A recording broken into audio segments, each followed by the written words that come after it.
뿌리, 줄기, 이파리까지 버릴 것 없는 대파는 정말 다양한 조리법도 있는데요. 피를 맑게 하고 내장 지방을 없애주며 장 건강에도 좋은 풍부한 영양소들도 함유하고 있어 반드시 먹어야 하는 채소 중 하나입니다.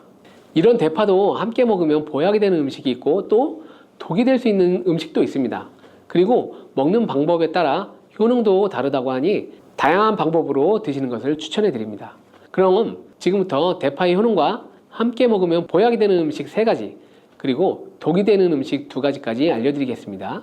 그리고 대파의 특급 레시피 4가지와 대파 보관법까지 대파에 대한 모든 것 바로 알려드릴게요. 우리나라에서는 통일신라 시대부터 재배를 했다고 알려져 있는데요. 그만큼 오랫동안 재배하고 식탁에 올라온 채소입니다. 대파 특유의 향이 다른 식재료의 잡내를 제거하는데 탁월한 효과가 있어 생선이나 고기류의 냄새를 제거하는 향신료로도 많이 사용되고 있죠.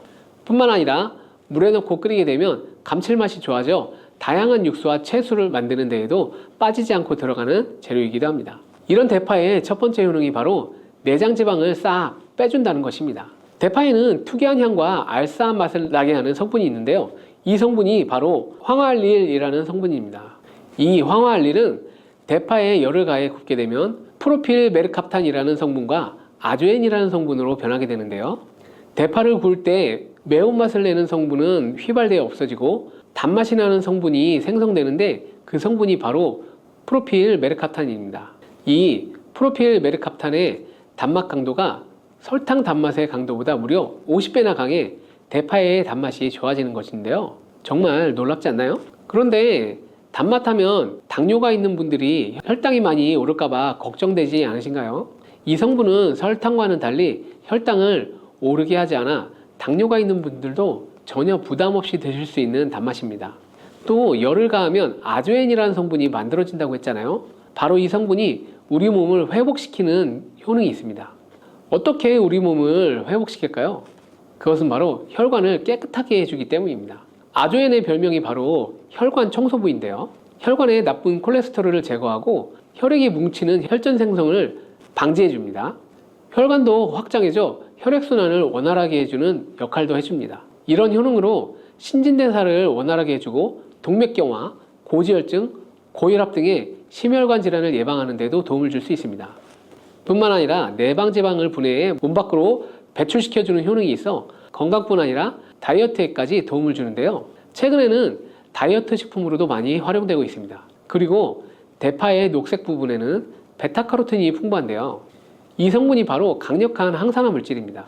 이 베타카로틴은 우리 몸속의 활성산소를 제거하여 노화를 방지해주고 피부의 탄력을 유지하며 주름을 예방하는 효능도 탁월하여 피부 미용에도 좋은 영양소입니다. 그리고 면역세포의 기능을 강화해주어 감기나 독감 등의 질병을 예방하고 알레르기 반응을 억제해주는 효과도 있답니다. 또한 베타카로틴은 눈의 피로도 해소해주는데요. 시력을 보호하고 야맹증과 안구건조증을 예방하는 데에도 도움을 줄 수 있습니다. 대파의 베타카로틴은 구울 때 2.5배나 증가한다고 하는데요. 이런 대파의 효능을 극대화해 먹을 수 있는 방법이 있습니다. 대파의 특급 레시피 바로 알려드릴게요. 우선 대파를 깨끗하게 씻어주고요. 5cm 정도로 잘라줍니다. 대파를 반으로 갈라주셔도 되고 그냥 사용하셔도 됩니다. 기름을 두르지 않은 팬에 대파를 올려 구워주시는데 앞뒤로 골고루 약간 탄 것 같이 구워줍니다. 이제 장을 만들어 줄 건데요. 물을 2컵 넣어주시고요. 간장을 반컵 넣어줍니다. 그리고 고춧가루와 참기름을 1스푼씩 넣어줍니다. 이렇게 넣고 한번 끓여주시고 다 끓고 나면 식초를 반스푼 넣어주시면 됩니다. 이렇게 만들어진 양념장을 구운 파를 넣은 그릇에 붓고 하루 정도 숙성시켜서 드시면 됩니다. 물론 바로 드셔도 되지만 숙성시켜 드시면 더욱 맛있는 대파 요리를 드실 수 있습니다. 그리고 대파에서 대파의 뿌리는 특히 채소와 육수를 만들 때 많이 사용하는데요. 대파의 뿌리에는 알리신이라는 성분이 풍부하게 함유되어 있습니다. 이 알리신은 우리 몸을 따뜻하게 열을 올려주는 역할을 하고 혈액순환을 원활하게 해주어 신경을 안정화시켜주기도 하는데요. 이렇게 신경을 안정화시켜주는 효능으로 불면증도 완화해주어 잘 때 머리맡에 두고 주무시는 분들도 계십니다. 그리고 알리신은 몸에 열을 내주는 효능으로 기침 감기와 가래를 완화시켜주는 데에도 도움을 주며 항균, 항암 효과도 있어 각종 바이러스와 암세포 등을 억제해주어 암을 예방하는 데에도 탁월한 효능을 발휘합니다. 알리신은 지방을 분해하고 배출해주어 다이어트에도 도움을 준다고 알려져 있는데요. 대파의 뿌리 부분에는 폴리페놀 성분이 많이 함유하고 있어 심혈관 질환 예방에 탁월한 효능이 있습니다. 식이섬유도 풍부하여 장운동을 활성화하고 배변 활동을 도와 변비를 예방하고 숙변을 제거하는 효능도 있고요. 이런 대파 뿌리를 채소나 육수 만드실 때 말고는 특별히 많이 사용하지 않는데요. 대파 뿌리의 특급 레시피 하나 알려드릴게요. 그것은 바로 대파 뿌리 생강차입니다. 대파 뿌리와 생강을 함께 끓여 차로 드시게 되면 기관지나 폐와 같은 호흡기의 염증을 제거해주고 무릎과 같은 관절의 염증도 제거해줘 관절 통증을 완화시켜 줄 수 있습니다. 생강에는 진저롤, 쇼가올, 페놀 화합물 등 다량의 항염증 성분들이 함유되어 있어 우리 몸의 염증을 제거하는 데 탁월한 효능을 갖고 있습니다. 생강은 약재로서 오랫동안 사용되어 왔는데요. 최근에도 계속해서 새로운 효능이 발견되고 있을 정도로 약성이 아주 좋은 식품입니다. 최근 한 연구 결과에 따르면 생강에는 소염 진통제로 많이 사용되는 이부프로펜과 비슷한 항염증 효과가 있고 류마티스 관절염을 완화시키는 데도 효과가 있는 것으로 밝혀졌습니다. 지금부터 대파 뿌리 생강차 만드는 방법을 알려드릴게요. 먼저 생강을 물에 넣고 끓여주시고요. 처음에는 강불로 해주시고 끓기 시작하면 중불로 줄여 20분 정도 더 끓여줍니다. 그 후 대파 뿌리를 넣고 3분 정도 더 끓여주시면 됩니다. 이렇게 끓인 물에서 생강과 대파 뿌리는 건져주시고 따뜻할 때 드시거나 냉장고에 넣고 시원하게 드셔도 됩니다. 이렇게 대파 뿌리와 생강을 함께 끓여 차로 드시면 효과를 극대화할 수 있는데요. 다만 평소에 소화가 잘 안 되시고 유의가 약하신 분들은 이렇게 끓인 대파 뿌리 생강차에 물을 섞어 연하게 드시는 것을 추천해 드립니다. 이렇게 해서 하루에 한두 번 꾸준히 드신다면 감기 걱정도 없고 염증을 완화시켜 관절염으로 인한 통증도 줄일 수 있습니다. 그리고 대파와 함께 드시면 보약이 되는 식품에는 무도 있습니다. 무를 말려 무말랭이로 드시면 무의 좋은 성분들을 농축하여 드실 수 있는데요. 간단하게 알려드리면 무를 드시면 기침과 가래를 멈추게 해주는 효능이 있고 소화도 잘 되게 해주고 혈관을 깨끗하게 해주고 심혈관 질환에도 도움을 줄 수 있습니다. 또한 칼슘의 함량이 높아 골다공증을 예방하고 뼈를 튼튼하게 만들어주는데요. 그리고 해독작용도 뛰어나고 혈당을 조절해줘 당뇨를 예방하는 데도 도움을 줄 수 있습니다. 이렇게 좋은 물을 대파와 함께 드시면 그 효능이 극대화될 수 있는데요. 특히 혈액을 깨끗하게 해줘 심혈관 질환을 예방하며 당뇨 또한 예방해줄 뿐만 아니라 당뇨 합병증을 완화시켜주는 데도 탁월한 도움을 줄 수 있습니다. 대파를 넣은 무말랭이 무침을 만들어 드시면 오독오독한 무말랭이 식감도 좋고 입맛도 돌게 하는 반찬으로도 정말 좋으니 꼭 대파 무말랭이 무침도 만들어 드셔보시기 바랍니다. 대파와 함께 드시면 보약이 되는 음식 세 번째는 바로 두부입니다. 대파와 두부가 만나면 우리 몸에 에너지를 공급하여 활력이 넘치도록 도와주는데요.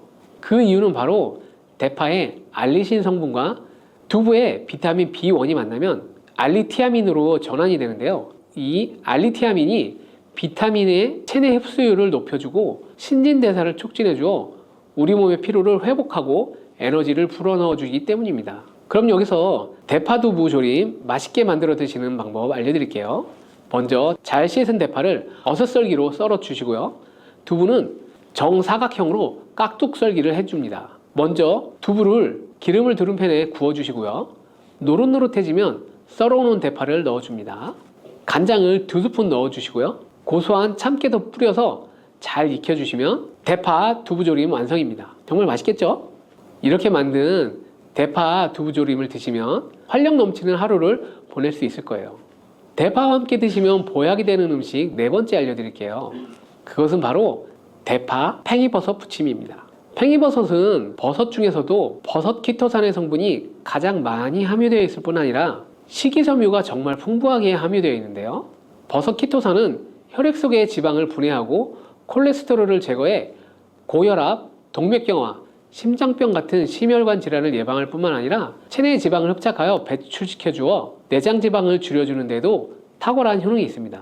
또한 체내 중금속의 배출을 돕고 간 건강을 돕는 효능도 있다고 알려져 있는데요. 풍부한 식이섬유가 배변 활동을 도와 숙변을 제거하는 데에도 큰 도움을 줍니다. 하지만 팽이버섯의 세포벽은 단단하기 때문에 그냥 드시면 좋은 성분을 흡수하기가 힘든데요.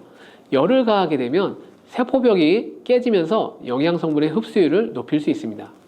이런 팽이버섯과 대파를 함께 드시게 되면 내장 지방을 제거하고 혈관을 깨끗하게 하는데 탁월한 음식이 되는데요. 먼저 팽이버섯의 밑둥은 잘라 버리시고요. 팽이버섯을 적당한 크기로 썰어 줍니다. 그리고 흐르는 물에 잘 씻어 줍니다. 그리고 대파는 어슷썰기로 잘게 썰어 주시고요. 적당한 용기에 계란을 풀어 주세요. 팽이버섯과 대파를 넣어 잘 섞어 주시고 소금을 한 꼬집 넣어 간을 해줍니다. 이제 잘 달궈진 팬에 기름을 두르고 부쳐주면 됩니다. 정말 쉽죠? 그런데 이렇게 좋은 대파도 함께 드시면 안 되는 음식이 있습니다. 대파와 함께 드시면 안 되는 음식 첫 번째는 바로 꿀입니다. 대파와 꿀은 두 가지 다 몸에 열을 올려주는 효능이 있습니다. 한의학에서는 대파와 꿀을 함께 먹으면 위장에 탈이 나고 더부룩한 현상이 나타날 수 있다고 하는데요. 대파와 꿀을 함께 먹으면 위에서 소화액 분비를 억제하여 소화불량을 유발할 수 있기 때문이죠. 또한 꿀은 알레르기 반응을 일으킬 수 있는데 대파와 함께 먹으면 그 알레르기 반응이 더 악화될 수 있다는 것을 알아두시면 좋고요. 꼭 기억하셔서 대파와 꿀은 함께 드시지 않기를 추천드립니다. 또 대파와 함께 드시면 안 되는 음식은 바로 미역입니다. 미역과 대파 둘 다 알긴산이라는 성분이 있는데 이 알긴산은 미끌거리는 식감이 있습니다. 함께 드시게 되면 식감이 안 좋은 이유도 있지만 식감보다도 더 중요한 이유가 있습니다. 그것은 바로 파에는 인과 유황 성분이 있기 때문인데요. 미역과 대파를 함께 드시게 되면 대파의 인과 유황 성분이 미역에 함유된 칼슘의 흡수를 방해하게 됩니다. 미역에는 칼슘 함량이 높아 골다공증 예방에 좋은 효능이 있는데 이 효과를 떨어뜨리게 되는 것이고요. 미역국을 끓일 때 대파로 채소를 내어 시원한 미역국을 끓여 드시는 분들이 계신데 절대 미역국을 끓일 때 대파는 사용하지 않으셔야 합니다. 다음으로는 대파 보관하는 방법을 알려드릴게요. 대파를 한 단 사면 양이 많아 한 번에 드시지 못하는 경우가 많은데요. 대파를 보관하실 때는 씻지 않고 흙이 묻은 채 보관하는 것이 좋지만 사용하기 불편하기 때문에 씻어서 보관하는 방법 알려드릴게요. 우선 잘 씻은 대파를 줄기와 잎 부분으로 나누어 잘라주시고요. 물기를 제거하고 키친타올을 넣은 지퍼백에 줄기와 잎 부분을 나눠 담아 냉장고에 보관해 주시면 됩니다. 이렇게 하시면 2에서 3주 정도는 보관이 가능하고요.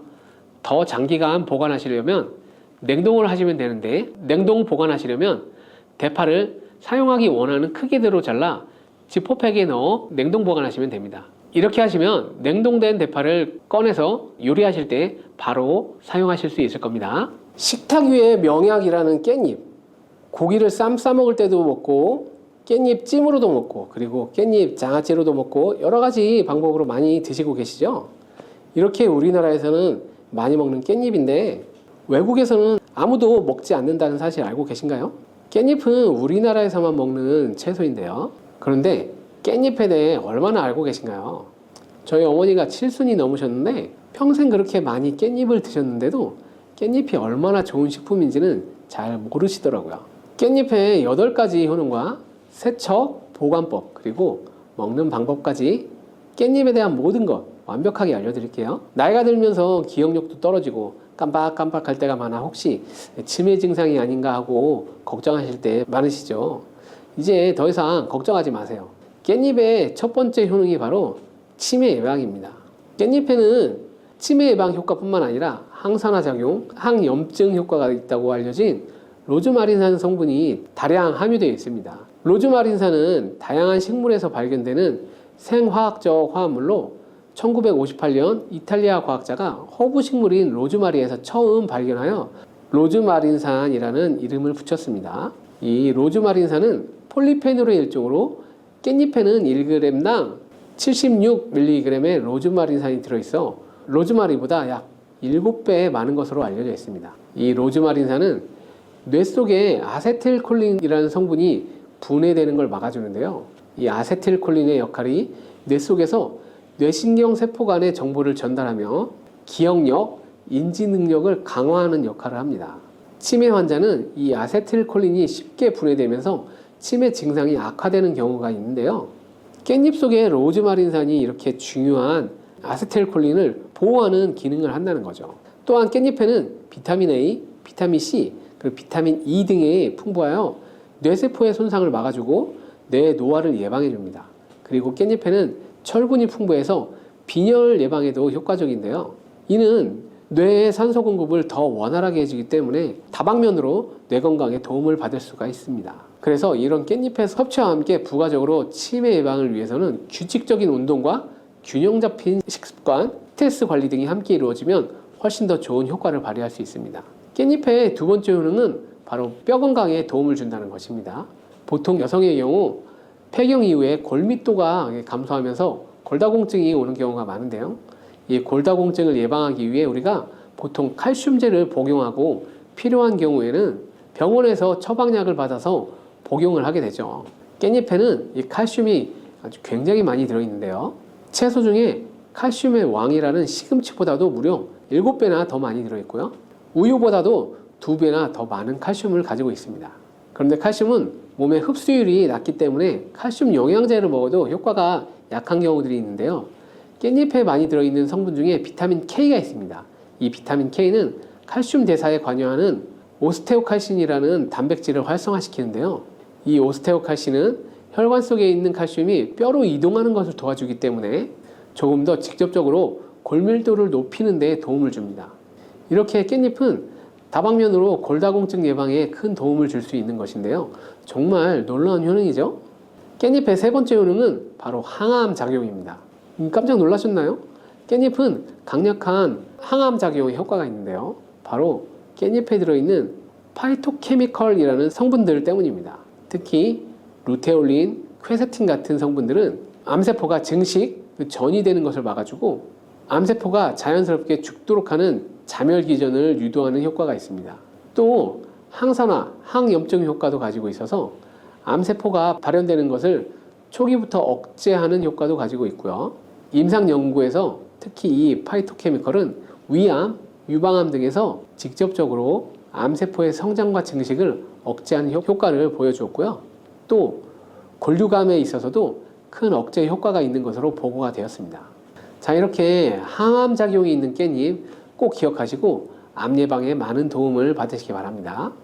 네 번째 깻잎의 효능은 눈 건강에 도움을 주는 것입니다. 깻잎에는 루테인이 풍부하게 들어있는데요. 루테인은 눈의 망막에 축적이 되는 항산화제로서 자외선에 의해 발생되는 활성산소를 제거하여 눈의 노화를 예방하고 시력을 유지하는 데 반드시 필요하고요. 또한 루테인은 눈의 황반을 구성하는 성분으로 황반변성이나 백내장 같은 안구 질환을 예방하는 데도 필수적입니다. 또 깻잎에는 이 루테인 말고도 베타카로틴이 풍부한데요. 베타카로틴은 비타민 A의 전구체로 눈의 점막을 보호하고 야맹증을 예방해주며 항산화 작용과 함께 눈의 피로 해소에도 도움이 됩니다. 이렇게 깻잎이 눈의 노화 방지와 기능 유지에 큰 도움을 준다는 점 꼭 기억하시면 좋겠습니다. 다섯 번째 깻잎의 효능은 바로 소화기능 촉진입니다. 깻잎 100g에는 식이섬유가 약 4g 들어있는데요. 이 풍부한 식이섬유는 장운동을 촉진하고 변비를 예방할 뿐만 아니라 소화기능을 돕는 데 큰 역할을 합니다. 또한 깻잎의 이런 효능은 음식물을 빨리빨리 움직이게 장에서 오래 머물지 않게 합니다. 음식물이 장에 오래 머물게 되면 들어보신 적이 있을 수도 있는데요. 담적병이라는 것이 생길 수가 있습니다. 담적 독소가 생기면서 전반적인 소화장애, 팽만감, 통증 등이 유발되고 위장관의 순환을 저해하게 되는데요. 깻잎의 식이섬유들은 이 담적병을 예방하는 데도 도움을 줄 수가 있죠. 여섯 번째 깻잎의 효능은 강력한 항균 기능입니다. 여러분, 깻잎에는 그 특유의 향이 있잖아요. 이 특유의 향을 내는 것이 페릴알데하이드, 페릴케톤 등의 성분 때문인데요. 이 성분들이 바로 세균과 바이러스를 억제하는 항균 작용을 하게 됩니다. 또한 깻잎에 많이 함유된 로즈마린산도 강력한 항균 작용을 하는데요. 이를 통해 다양한 감염을 예방하는 효과를 가지고 있어 몸의 건강을 유지할 수가 있습니다. 마지막 일곱 번째 깻잎의 효능은 바로 면역력 강화와 조절입니다. 대표적인 항산화 물질인 베타카로틴이 깻잎에 풍부하여 면역력을 높여주고요. 또한 깻잎에는 비타민 A, 비타민 C가 풍부한데 이 비타민들은 백혈구의 활성화를 도와줍니다. 그리고 앞에서 얘기했던 루테올린과 퀘세틴 성분은 염증 매개체의 분비 및 히스타민의 방출을 억제해서 면역계가 과활성화되면서 나타나는 콧물, 재채기, 가려움 등의 알러지 증상을 완화시킬 수가 있습니다. 이렇게 좋은 효능이 많은 깻잎도 드실 때 주의하셔야 할 분들이 있는데요. 깻잎에는 다른 좋은 성분들과 함께 칼륨 또한 함유량이 높기 때문에 신장이 약하신 분들은 깻잎을 많이 드시면 신장에 무리를 줄 수 있으니 과잉 섭취는 피하시기 바랍니다. 그리고 비타민 K가 풍부하다고 했잖아요. 바로 이 비타민 K는 혈액을 응고시키는 효과가 있습니다. 그래서 처방으로 혈전 용해제를 복용하시는 분들이 이 깻잎을 많이 드시면 약의 효과가 떨어질 수가 있습니다. 그래서 일상적으로 가볍게 드시는 정도는 무리가 없지만 과다하게 드시는 것은 피하시는 게 좋습니다. 깻잎 드실 때 또 하나 주의사항이 있는데요. 그것은 바로 잔류 농약입니다. 국립농산물품질관리원에서 조사를 했는데요. 잔류 농약 수치가 깻잎, 상추, 부추 순으로 깻잎에 가장 많았습니다. 그 이유가 있는데요. 깻잎 뒷면에 보면 까칠까칠한 잔털이 많이 있잖아요. 이 잔털 덕분에 농약뿐만 아니라 다른 이물질, 애벌레, 벌레알 등이 잘 달라붙어 있습니다. 그래서 깻잎은 세척이 아주 중요한데요. 세척하는 방법도 바로 알려드릴게요. 깻잎은 흐르는 물에만 씻으면 절대 안 됩니다. 깻잎의 상한 부분이나 검게 변한 꼭지는 잘라주시고요. 물에 푹 담가주시는 게 좋습니다. 그리고 식초를 조금 넣고 5분 정도 기다려주세요. 그 후에는 깻잎 한 장씩 떼어 흐르는 물에 앞뒷면을 잘 씻어주면 됩니다. 세척이 그렇게 어렵지는 않죠. 깻잎은 금방 검게 변하게 되어 보관하기가 약간 어려운 채소인데요. 보관법도 바로 알려드릴게요. 깻잎은 낮은 온도에 약하고 보관할 때 수분이 없으면 금방 시들어 버리거든요. 오래 보관할 수 있는 방법은 깨끗이 씻은 깻잎에 물기를 너무 탈탈 털지 마시고요. 혹시나 탈탈 터졌다면 지퍼백 안에 물을 약간 넣어주시면 됩니다. 그리고 깻잎의 꼭지를 아래로 향하게 해서 넣어주세요. 그러면 아래쪽 고인물에 깻잎의 꼭지가 살짝 잠겨 물을 흡수하게 되면 금방 시들지 않습니다. 그리고 냉장고에 문짝에 세워서 보관해 주시면 되는데요. 냉장고 안쪽은 온도가 상대적으로 낮아서 깻잎이 쉽게 상할 수 있어 바깥쪽인 문에 보관하시면 되는 것입니다. 깻잎은 먹는 방법이 중요한데요. 생으로 먹을 때도 물론 좋지만 찜으로 쪄서 드실 때 영양소 흡수를 더욱 많이 할 수 있습니다. 간단하면서도 맛도 좋고 영양도 좋은 깻잎찜 만드는 방법 바로 알려드릴게요. 우선 잘 씻은 깻잎을 준비하시고요. 양념장을 만들겠습니다. 양념장에는 고춧가루 1스푼, 간장 1스푼, 물 5스푼인데요. 다시마 육수가 있으면 더욱 좋습니다. 그리고 설탕 1스푼, 매실청 1스푼, 그리고 들기름 2스푼을 넣어주시고요. 양파 반 개를 잘 다져서 양념에 넣어주신 다음에 잘 섞어줍니다. 들기름을 사용하게 되면 향도 좋을 뿐만 아니라 들기름에는 항염증에 효과가 좋은 감마리놀렌산이 풍부하여 아토피나 피부 건조증에도 많은 도움을 줄 수 있습니다. 그리고 깻잎과 들기름을 같이 조리를 하면 깻잎의 풍부한 항산화 성분인 베타카로틴의 흡수율을 올릴 수 있는 효과가 있습니다. 지금 알려드릴 깻잎찜은 불을 사용하지 않고 전자레인지를 이용할 건데요. 전자레인지 용기에 깻잎을 넣고 양념장을 잘 묻혀줍니다. 그리고 깻잎을 넣고 양념장을 묻혀주시고 이렇게 겹겹이 깻잎을 잘 넣은 다음에 랩으로 잘 덮어주시고 숨구멍 몇 개 뚫어줍니다. 그리고 전자레인지에 넣고 2분 정도 돌려주시면 끝입니다. 정말 간단하죠? 두 번째 깻잎을 먹는 방법은 바로 깻잎 두부 계란전입니다. 먼저 잘 씻은 깻잎을 채를 썰어 주시고요. 두부 반모를 면포에 걸러 물기를 꽉 짜줍니다. 여기에 계란 2개를 넣어 주시고 약간의 소금으로 간을 하면 됩니다. 그리고 잘 섞어서 반죽을 한 다음에 팬에다 잘 붙여주시면 되는데요. 이렇게 같이 먹는 이유가 있습니다. 첫 번째는 깻잎을 계란과 함께 먹으면 치매 예방 효과를 극대화시킬 수 있습니다. 깻잎에 로즈마린산이 아세틸콜린이 분해되는 것을 막아준다고 했잖아요. 계란 노른자 속에 풍부한 콜린이 바로 이 아세틸콜린의 양을 증가시켜 인지 능력 저하와 기억력 개선을 도와주기 때문입니다. 그리고 두 번째로 두부에는 비타민 D의 함량이 아주 풍부하기 때문인데요. 두부 100g에는 하루에 섭취해야 되는 비타민 D의 양이 약 40배나 많은 비타민 D가 들어있습니다.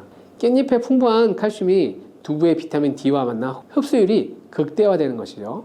이렇게 깻잎을 계란, 두부와 함께 드시면 치매 예방과 골다공증 예방에 아주 좋은 음식이 되는 것입니다.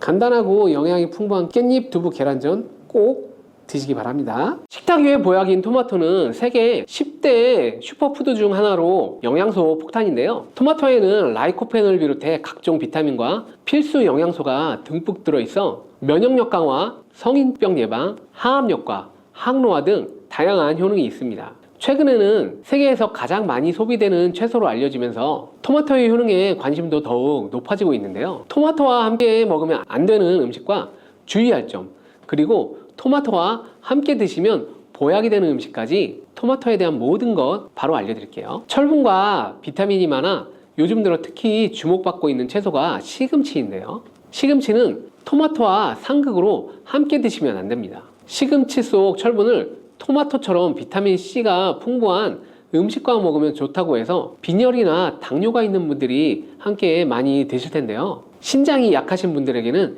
특히 좋지 않습니다. 왜냐하면 바로 시금치 속에 옥살산이라는 성분 때문입니다. 옥살산이 혈액 속 칼슘과 결합하게 되면 작고 뾰족한 결정 모양으로 체내에 쌓여 결석을 만들게 됩니다. 그렇게 되면 근육통과 근육 경련뿐만 아니라 심하면 신장 결석을 유발시킬 수 있습니다. 또한 시금치의 철분이 토마토의 라이코펜 흡수를 방해하는 작용도 일어날 수 있습니다. 토마토가 슈퍼푸드로 손꼽히는 이유가 바로 라이코펜 성분 때문인데요. 라이코펜은 강력한 항산화 작용으로 몸속 산화 스트레스와 염증을 줄여주고 암을 예방하는 놀라운 성분입니다. 또한 라이코펜은 폐암, 전립선암, 유방암과 결장암 등의 다양한 암 예방에 엄청난 효과가 있다고 하며 혈관을 건강하게 해주고 동맥경화와 심혈관 질환의 예방에 탁월합니다. 오하이오주 주립대학의 연구에 따르면 토마토를 시금치와 함께 드시면 이 기적의 성분인 라이코펜 흡수율이 무려 50%나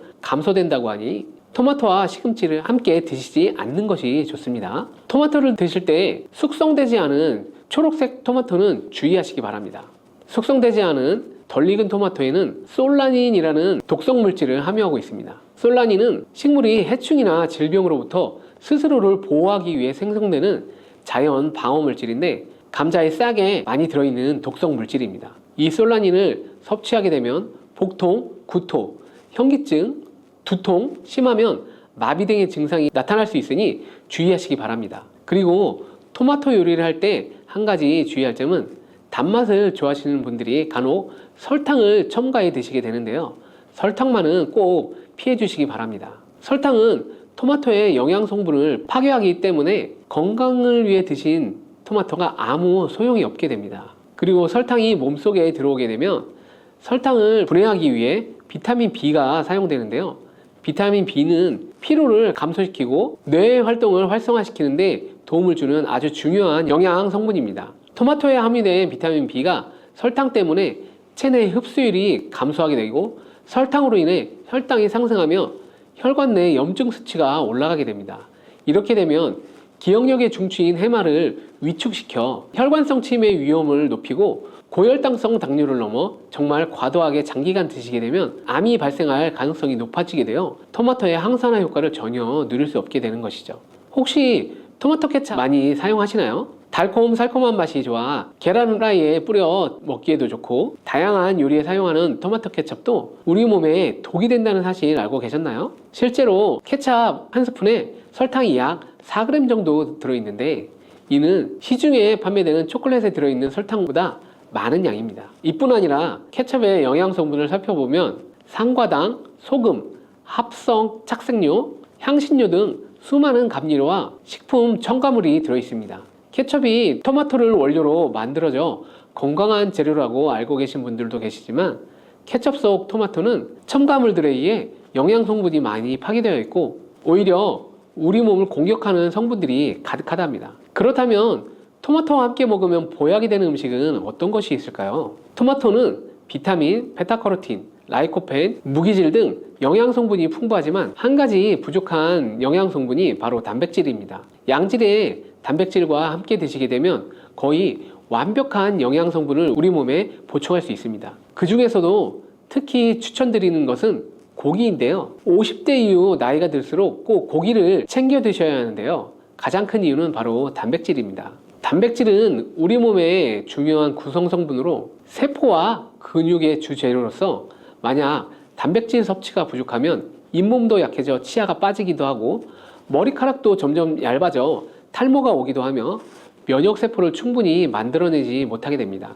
물론 콩과 두부도 훌륭한 단백질 공급원이지만 식물성 단백질은 필수 아미노산의 종류나 양이 충분하지 않을 수 있습니다. 반면 동물성 단백질은 식물성 단백질보다 체내 흡수가 잘 되기 때문에 나이가 들수록 반드시 조금이라도 챙겨 드셔야 합니다. 또한 단백질은 행복 호르몬으로 알려진 세로토닌의 원료로 우울증을 예방하는 효과도 있습니다. 특히 돼지고기 속 풍부한 비타민 B1은 뇌 기능을 활성화해 치매를 예방해 줍니다. 이렇게 좋은 고기를 섭취할 때도 한 가지 문제가 있는데요. 우리 몸은 약 알칼리성을 유지하게 되는데 육류는 산성식품이라는 것이죠. 바로 이때 토마토가 이 문제를 해결해 줄 수 있습니다. 토마토는 대표적인 알칼리성 식품으로 산성인 육류와 함께 드시면 단백질의 소화를 도와주고 위장의 부담을 줄여주고 토마토의 풍부한 섬유질이 변비를 예방해 위장 건강을 지켜줄 수 있습니다. 그리고 토마토는 어떻게 드시는 것이 좋을까요? 그것은 바로 익혀 드시는 것인데요.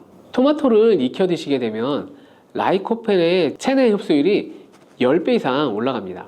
88도의 온도로 2분간 조리를 하면 라이코펜의 흡수율이 6% 상승하고 15분간 조리하면 17%, 30분간 조리하여 섭취하면 35% 라이코펜의 흡수율이 상승하는 것으로 알려져 있습니다. 이렇게 되는 이유는 토마토에 열을 가하게 되면 세포벽이 파괴되면서 라이코펜이 쉽게 용해되기 때문입니다. 이렇게 익히게 되면 토마토의 비타민이 파괴되지 않을까 염려되지 않나요? 걱정하지 않으셔도 됩니다. 다른 채소와는 달리 토마토의 비타민 A, 비타민 C는 가열을 할 때 오히려 19% 증가하는 것으로 밝혀졌습니다. 익혀 드실 때 한 가지 더 알고 드시면 좋은데요. 그것은 바로 기름에 조리를 하면 좋다는 것입니다.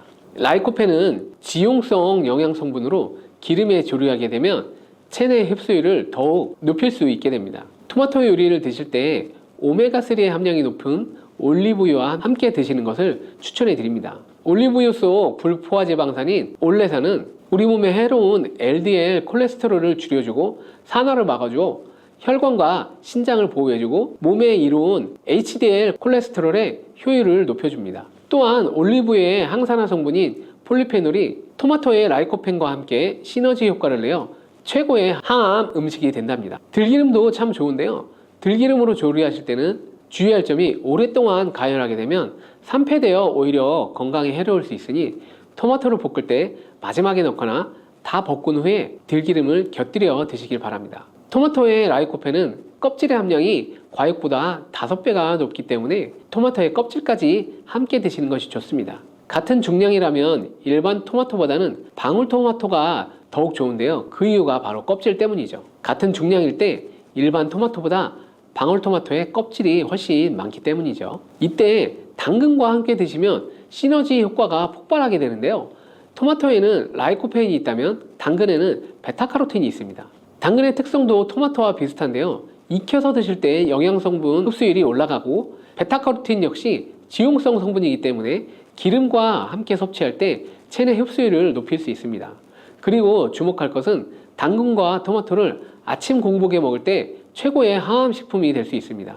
토마토 당근 주스를 만들어 드시면 공복에도 부담 없이 정말 좋은데요. 만드는 방법도 정말 간단합니다. 토마토와 당근을 적당한 크기로 잘라 올리브유에 살짝 익혀서 믹서기에 넣고 물 한 컵 정도 넣고 갈아서 드시면 됩니다. 취향에 따라 소금을 약간 넣으셔도 됩니다. 이렇게 만든 당근 토마토 주스는 암 예방뿐 아니라 혈관을 건강하게 하는데 탁월한 효능을 발휘하며 면역력 강화와 피부 미용에도 효과가 정말 좋습니다. 토마토는 소금과 잘 어울리는데요. 토마토에는 콜라겐 생성에 필수적이고 암과 싸워주는 비타민 C가 매우 풍부한데 소금과 함께 드시면 비타민 C와 라이코펜의 흡수율이 높아지게 됩니다. 문제는 토마토의 비타민 C는 공기 중에 산소와 만나면 쉽게 산화된다는 것인데요. 이때 토마토를 자른 단면에 소금을 살짝 뿌려주면 토마토에 얇은 막을 씌워줘 비타민 C의 산화를 억제해 줄 수 있습니다. 소금이 걱정이시겠지만 토마토에는 혈압을 낮추고 심혈관 질환의 발병률을 줄여주는 칼륨이 매우 풍부하게 들어있기 때문에 칼륨이 나트륨을 배출해주어 오히려 세포와 에너지의 대사가 원활해지는 효과가 있습니다. 또 토마토와 함께 드시면 좋은 식품으로는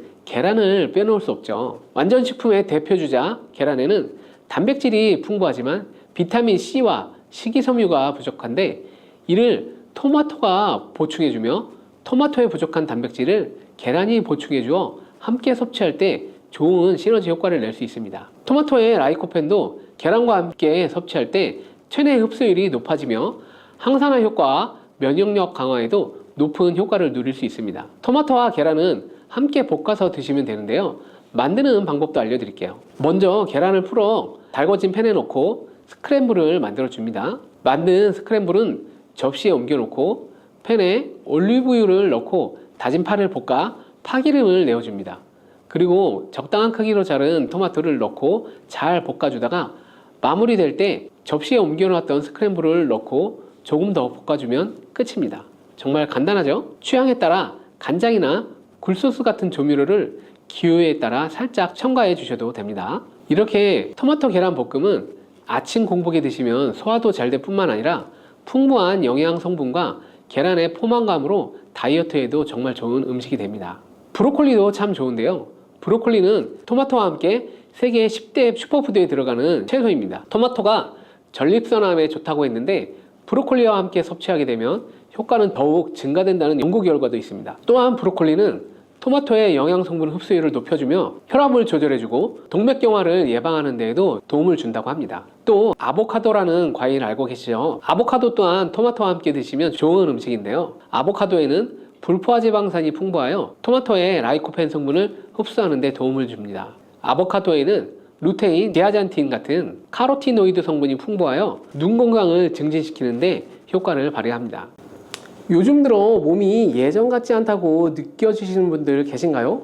만약 그런 분들이 계시다면 몸에 바로 단백질이 부족한 것이 아닌가 의심해 볼 수 있습니다. 나이가 들면서 왜 단백질 섭취가 중요한지 그리고 그에 따른 여러 가지 사실들을 알아보려고 하는데요. 나이 들수록 단백질을 섭취하는 게 아주 중요하다는 말을 들어보신 분들도 많이 계실 거예요. 우리 몸의 필수 영양소라고 하는 단백질, 이 단백질 섭취가 중요한 이유 5가지를 알려드릴 거예요. 첫 번째는 근감소증 예방입니다. 나이가 들면 근육량이 자연스럽게 줄어들게 되는데요. 이를 근감소증이라고 합니다. 근감소증은 근육이 빠르게 줄어드는 질환으로 단백질은 근육을 구성하는 주요 성분인데요. 단백질을 충분히 섭취하지 않으면 근육량이 급격히 줄어들게 되고 이렇게 되면 근력도 같이 약화되어서 근감소증을 유발할 수 있습니다. 단백질이 부족하게 되면 그 진행이 훨씬 더 빨라질 수 있는데요. 근육이 줄어들게 되면 일상생활을 하기 어려워지고 이렇게 되면 근육이 더 빠르게 감소하게 되는 악순환이 생길 수 있습니다. 단백질 섭취와 운동을 병행하는 게 가장 좋겠죠. 단백질이 중요한 이유 2번째는 면역력 증가 때문입니다. 단백질과 면역력 무슨 연관이 있냐고요? 단백질은 우리 몸의 세포 그리고 장기뿐만 아니라 수많은 호르몬을 구성하는 중요 요소입니다. 또 단백질은 면역 시스템에서 중요한 역할을 하는 항체와 효소를 생성하는데 백혈구라고 많이 들어보셨죠? 백혈구는 감염을 인식하고 싸우는 주요 면역세포인데 이 백혈구가 주로 단백질을 사용하여 병원균을 인식하고 항체를 만들어 병원균을 물리치는데 중요한 역할을 합니다. 또한 우리 몸의 중요한 면역세포도 감염에 대응할 때 단백질을 사용하여 신호를 보내고 병원균을 파괴하는 작용을 합니다. 나이가 들면서 면역 시스템이 약해지기 쉬운데 그럴수록 단백질을 충분히 섭취하게 되면 면역력을 끌어올릴 수 있습니다. 단백질 섭취가 중요한 이유 3번째는 심혈관 질환 예방 때문입니다. 단백질은 심혈관 건강에도 많은 영향을 주는데요. 특히 식물성 단백질이 도움을 많이 주게 됩니다. 예를 들자면 콩류, 견과류 등은 나쁜 콜레스테롤인 LDL의 수치를 낮추고 심혈관계 질환의 위험을 줄이는 데 도움이 됩니다. 특히 노년층에서 단백질 섭취는 고혈압, 동맥경화증, 심장병 등을 예방하는 데 중요한 역할을 합니다. 네 번째는 피부의 탄력 저하를 예방할 수 있습니다. 피부의 주성분 중 하나인 콜라겐은 단백질로 이루어져 있는데요. 나이가 들면 콜라겐이 자연스럽게 감소하게 되는데 이로 인해서 피부 탄력이 떨어지고 주름이 생기게 되는 거죠. 이때 단백질을 충분히 섭취하게 되면 피부 건강에도 좋은 영향을 주는데요. 단백질 공급은 피부 재생을 촉진시켜주고 피부 건강을 유지하는 데 도움을 주게 됩니다. 다섯 번째는 골다공증을 예방하는 데 도움을 줍니다. 나이가 드신 여성분들은 특히 더 주목해 주시기 바랍니다. 질병관리청의 보도자료에 따르면 대한민국 50세 이상의 골다공증 유병률은 22.5%로 약 5명 중 1명은 골다공증이 있다는 거예요. 골다공증은 조용한 뼈도둑이라고 하는데요. 초기 증상이 뚜렷하게 보이지 않지만 골다공증이 한번 생기면 이로 인해 고관절, 척추, 목, 손목 등의 골절이 생기기 쉽고 이로 인해서 합병증 또한 증가하게 되는데요. 이 골다공증을 예방하는 데 중요한 요소가 바로 단백질입니다. 단백질은 이 뼈를 구성하는 중요한 요소 중 하나인데요. 뼈의 건강을 유지하는 데 필요한 칼슘과 함께 단백질은 뼈의 구조를 안정화시키고 골밀도를 높여주고 골다공증을 예방하는 데 중요한 역할을 하게 됩니다. 한마디로 노년층에서 우리가 알고 있는 칼슘과 비타민 D와 함께 단백질 섭취를 증가시키면 뼈가 약해지는 것을 방지할 수 있습니다. 이렇게 중요한 우리 몸속의 단백질이 혹시 부족하게 되면 도대체 무슨 일이 일어나게 될까요? 단백질이 부족하면 여러 가지 신체 기능에 문제가 생기는데요. 첫 번째가 인지 기능 저하 치매입니다. 단백질 부족이 치매를 유발한다니 놀라셨나요? 연구에 따르면 단백질이 뇌 건강을 유지하는 데 아주 중요한 역할을 합니다. 특히 기억력에 많은 영향을 주는데요. 단백질은 뇌에서 신경 전달 물질을 만들고 뇌세포의 구조를 유지하는 데 도움을 줍니다. 특히 학습과 기억력에 영향을 주는 시냅스에서 발생하는 신경 전달 물질의 방출과 수용체 활성화는 대부분 단백질에 의해서 조절되는데 예를 들어 NMDA 수용체와 AMPA 수용체는 기억 형성에 중요한 역할을 하며 이것들은 모두 단백질로 구성되어 있습니다. 그래서 충분한 단백질을 공급받지 못하면 뇌 기능이 떨어지고 치매와 인지 기능 저하 위험이 점점 커질 수 있는 가능성이 높아진다는 거예요. 이러한 단백질 섭취가 우리 몸에 얼마나 중요한 영향을 끼치는지 다시 한번 아셨나요? 또 단백질이 부족하면 탈모도 일어날 수 있습니다. 혹시 머리카락이 점점 얇아지고 빠지고 있는 것 같다고 느껴지시는 분들 계신가요? 탈모도 이 단백질 부족과 관련이 있는데요. 우리 머리카락도 단백질인 케라틴으로 이루어져 있기 때문에 단백질이 부족하면 머리카락이 자연스럽게 약해지고 그 증상이 점점 심해지면 탈모가 올 수 있다는 거죠. 우리가 광고로 많이 접하는 탈모 영양제 같은 경우도 맥주 효모 성분과 머리카락을 이루고 있는 아미노산 단백질로 구성되어 있다는 것을 보면 쉽게 이해가 가실 거예요. 그러니 건강한 모발을 생각하신다면 단백질을 잊지 말고 섭취해야 되겠죠. 그런데 왜 노년층이 단백질을 더 많이 섭취해야 하는 걸까요? 젊은 사람들보다 더 중요한 이유가 있을까요? 그 이유는 노년층은 근육이 자연스럽게 감소하면서 신진대사도 느려지고 기초대사량이 점점 감소하기 때문에 체지방률이 점점 증가할 수 있고 단백질의 체내 합성 능력 또한 떨어지게 되는데 그러면 근육량이 줄어들게 되고 그만큼 신체 활동도 어려워지면서 일상생활에 어려움을 겪을 수 있습니다. 그래서 노년층일수록 단백질을 충분히 섭취해서 근육을 유지하는 게 아주 중요합니다. 그런데 노년층은 소화 기능이 떨어지기 때문에 사실 고기나 생선 같은 동물성 단백질을 섭취하는 게 불편할 수도 있고 나이가 드시면서 식사량이 감소하거나 식사 준비에 번거로움도 있기 때문에 매끼 단백질을 챙겨 먹는데 어려움이 있는 것이 사실입니다. 그래서 혼자 계시는 분들은 더욱더 단백질 섭취가 어렵게 되는데요. 어떤 분들은 체중 증가를 걱정하시면서 단백질 섭취를 꺼려 하시는 분들도 있습니다. 그러면 안 됩니다. 단백질 섭취가 어렵다고 해서 단백질의 섭취를 멀리하면 절대로 안 되는데요. 우리 몸에 이렇게 필수적인 단백질을 충분히 섭취하기에 좋은 음식은 무엇이 있을까요? 단백질을 섭취하는데 좋은 추천 음식 4가지 바로 소개해 드릴게요. 첫 번째는 바로 계란입니다. 사실 단백질 하면 가장 먼저 떠오르는 식품이 바로 계란인데요. 계란 2알만 드셔도 하루에 필요한 단백질의 20%를 섭취할 수 있습니다.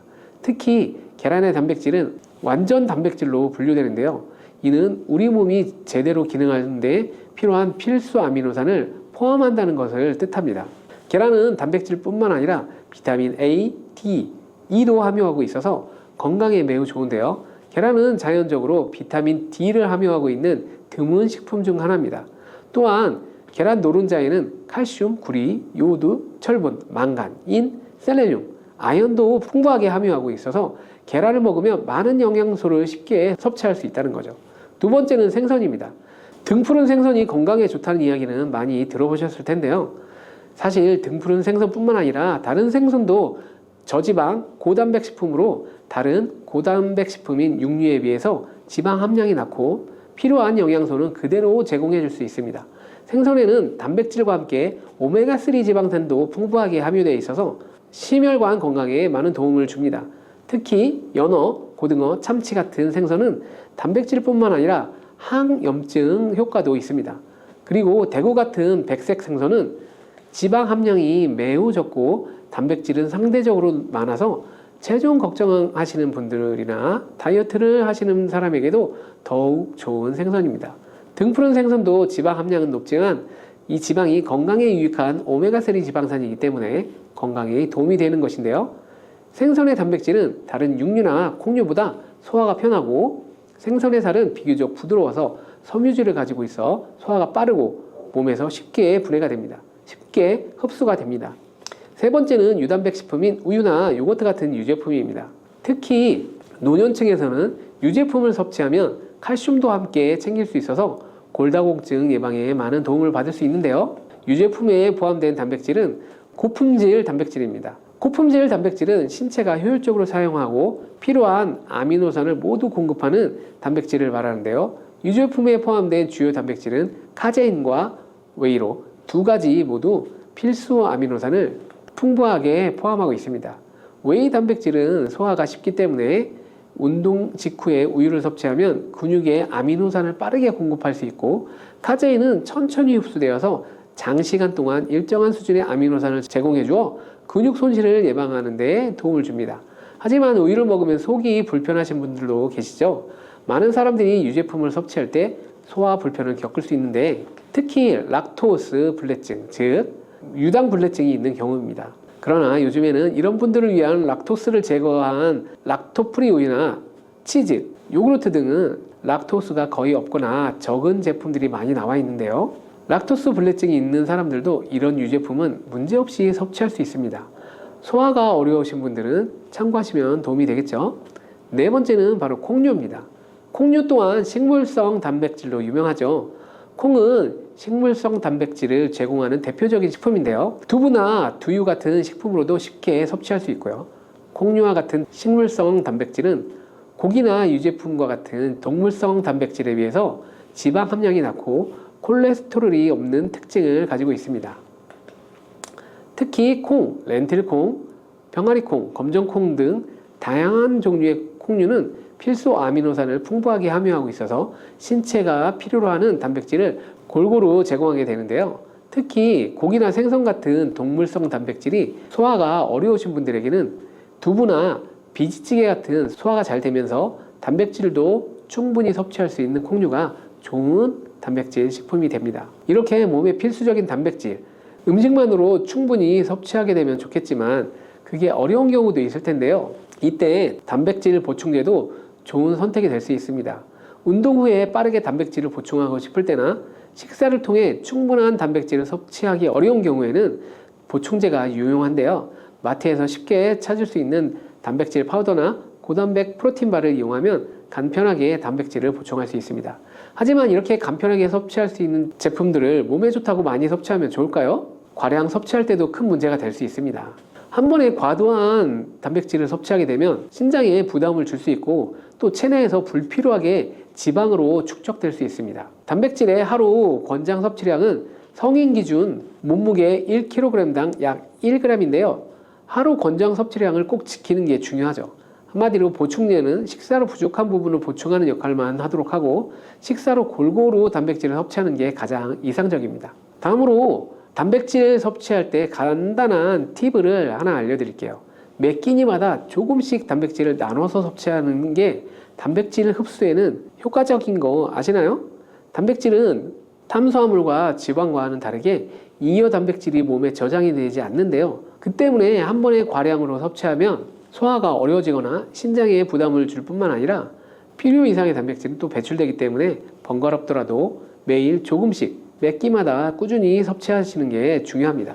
고기를 좋아하시는 분, 또 채소를 더 선호하시는 분들, 이제는 다 같은 단백질이라고 생각하지 마시고 동물성 단백질과 식물성 단백질을 골고루 섭취해야 하는데, 동물성 단백질은 식물성 단백질에는 부족한 아미노산이 풍부하고, 식물성 단백질은 동물성 단백질에 비해 지방이 적고 대신 섬유질이 많기 때문에 우리 몸에 많은 도움을 줄 수 있습니다. 우리가 평상시에 먹는 한식은 사실 단백질 섭취에 아주 좋은데요. 식탁에 단백질이 풍부한 계란, 생선, 콩, 두부 이런 것들을 반찬으로 두어 개만 먹어도 쉽게 몇 끼마다 몸에 필요한 단백질을 섭취할 수 있습니다.